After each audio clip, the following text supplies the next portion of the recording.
कोकणामध्ये गणेशोत्सव मोठ्या उत्साहामध्ये साजरा केला जातो। जेमतेम काहीच दिवस गणेशोत्सवाला बाकी आहेत। अशातच रत्नागिरीमधील गणेश मूर्ती चित्रशाळांमध्ये दिवस रात्र कामकाज सुरू आहे।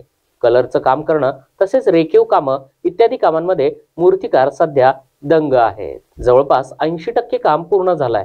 गतवर्षीच्या तुलनेमध्ये यावर्षी गणेश मूर्तींची संख्या घटल्याचं चित्र दिसून येत आहे। प्लास्टर ऑफ पॅरिसच्या बंदीचा निर्णय उशिराने उठला, त्यामुळे मूर्तिकारांना मूर्त्या बनवायला कमी वेळ मिळाला असं काही मूर्तिकारांचं म्हणणं आहे।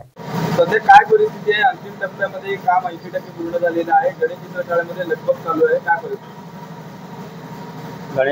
गणपती लवकरच तोंडावर आले आहे, त्यामुळे अंतिम टप्प्यात काम आलेलं आहे। शेवटच्या टप्प्यात काम चालू आहे सध्या। प्लास्टर ऑफ पॅरिसच्या निर्णयाचा काय परिणाम जाणवतो? पीओपीचा बॅन लेट उठल्यामुळे मूर्त्या बनवायला कमी वेळ मिळाला मूर्तिकारांना, त्यामुळे तेवढ्या प्रमाणात मूर्त्या बनल्या नाहीत आणि रत्नागिरीचे मूर्तिकार पीओपीचे गणपती आणून रंगवतात, तर ते पेंट पनवेलमध्येच कमी प्रमाणात बनल्या, त्यामुळे तिथे तुटवडा नक्कीच जाणवला आहे।